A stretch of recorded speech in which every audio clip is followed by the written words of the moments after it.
Hi hello नमस्कार, मी प्राजक्ता. माझ्या नवीन YouTube चॅनलमध्ये आपले मनापासून स्वागत. आज आपण साठवणीचे बेसनपीठ बनवणार आहोत. त्यासाठी हे बेसनपीठ जास्त दिवस टिकते. त्यासाठी लागणारे साहित्य पाहूया.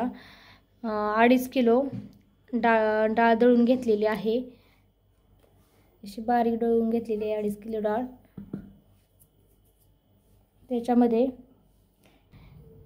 1 वाटी जिरं, 1 वाटी धन, पोह्याचे 2 चमचे हळद, 1 वाटी ओवा, 1 वाटी लसूण, पाऊण वाटी मीठ, 1 ग्लास लाल तिखट मिरची पावडर. आता आपण हे सगळं मिक्सरवर भाजून बारीक करून घेणार आहोत. 1 वाटी धन भाजून घेणार आहोत थोडंसं.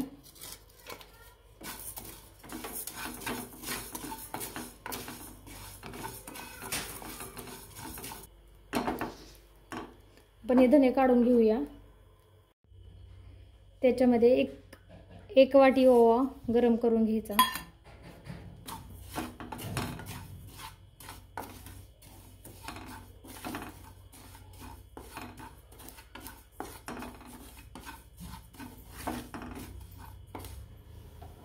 आता आपण हा ओवा गरम करून घेतलेला आहे तो काढून घेऊया. मध्ये 1 वाटी जिरं गरम करून घेणार आहोत.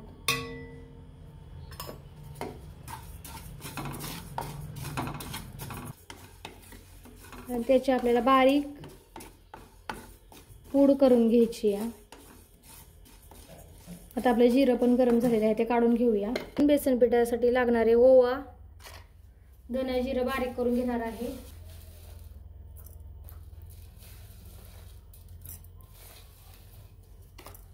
आता आपण हे मिक्सरवरती बारीक करून घेणार आहोत.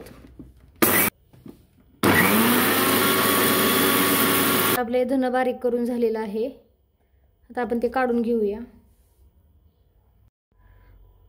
आता 1 वाटी जिरं घेतलेलं आहे ते गरम करून घेतलेलं आहे. त्याची बारीक पूड करून घेणार आहोत आपण.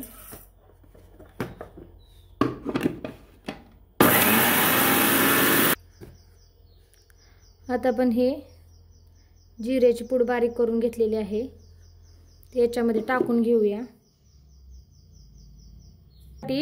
ओवा पण गरम करून घेतलेला आहे ते पण बारीक त्याची पूड करून घ्यायची. त्याची आपण बारीक पूड करून घेणार आहोत.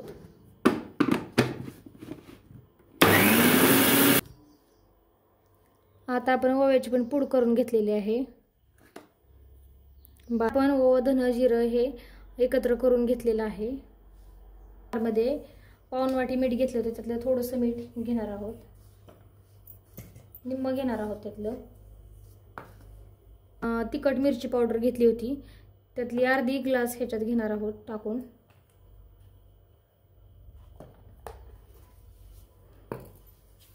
आता आपण हे मिक्सरवरती बारीक करून घेणार आहोत. मीठ आणि मिरची पावडर. त्याच्यामध्ये तिखट मिरची पावडर आणि मीठ बारीक करून घेतलेलं टाकून घेणार आहोत. आता आपण उरलेलं मीठ आणि मिरची बारीक करून घेणार आहोत. आता आपण उरलेलं मीठ आणि तिखट मिरची पावडर टाकून घेणार आहोत. ते पण मिक्सरमधून बारीक करून घेणार आहोत. हे पण आपण धने, जिरे, ओवा याच्यात काढून घेणार आहोत. आपण मिरची, ओवा, जिरं, धन, मीठ ह्याच्यामध्ये 1 वाटी लसूण टाकून घेणार आहोत. आपण ही हळद घेतलेली आहे यातून निम्मी हळद टाकून घेणार आहोत. थोडीशी मिरची, मीठ, ओवा, जिरं, धन परत बारीक करून घेणार आहोत. आता आपण लसूण याच्यात मिक्स करून घेणार आहोत. घेतलेला आहे आपण तो मिक्सरच्या जारमध्ये टाकून घेणार आहोत. आता आपण हे मिक्सरच्या जारमध्ये टाकून घेणार आहोत. परत एकदा बारीक करून घेणार आहोत. आता आपले हे चटणी बारीक करून झालेले आहे. लसूण आणि मिरची, मीठ, ओवा, धन, जिरं 5 ते 6 महिने टिकतं. जास्तीत जास्त 6 महिने टिकतं. त्यामध्ये आपण उरलेली हळद होती ती घालून घेणार आहोत.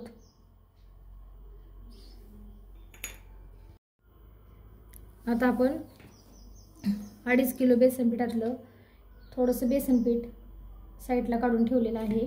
ते नंतर आपण यात मिक्स करणार आहोत, पण एकदम मिक्स होत नाही त्यामुळे थोडंसं काढून ठेवलेलं आहे. त्याच्यामध्ये लसूण मिरची बारीक करून घेतलेले मिक्सरवरती ते टाकून घेणार आहोत.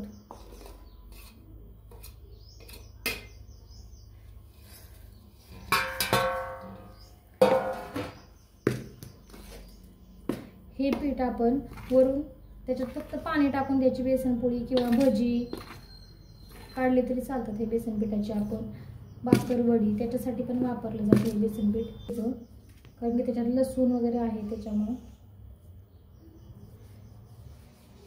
साईडला काढून घेतलेलं बेसन पीठ पण त्याच्यामध्ये टाकून घेणार आहोत.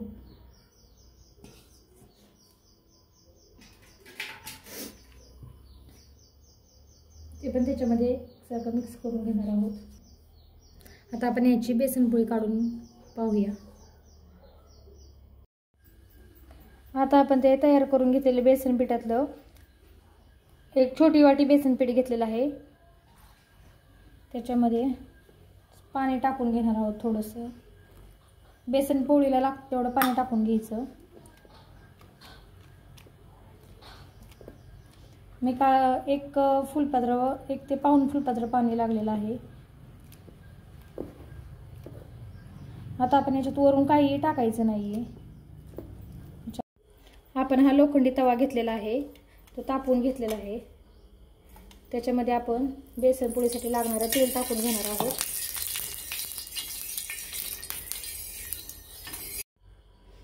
आता आपण तवा तापलेला आहे, तेल टाकून घेतलेलं आहे. त्याच्यामध्ये बेसन पीठ टाकून घेणार आहोत.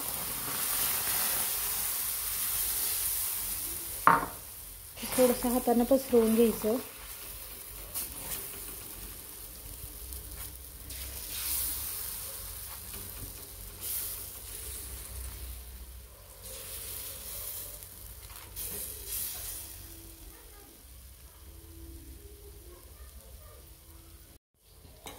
आता बेसन पोळीच्या थोडंसं साईडनं तेल सोडून घ्यायचं.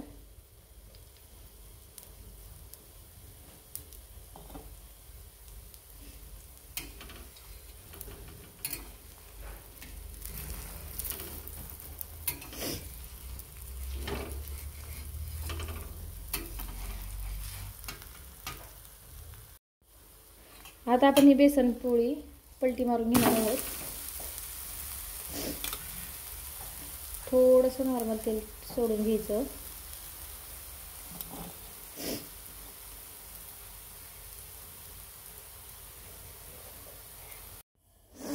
आता आपली बेसन पोळ्या तयार झालेल्या आहेत.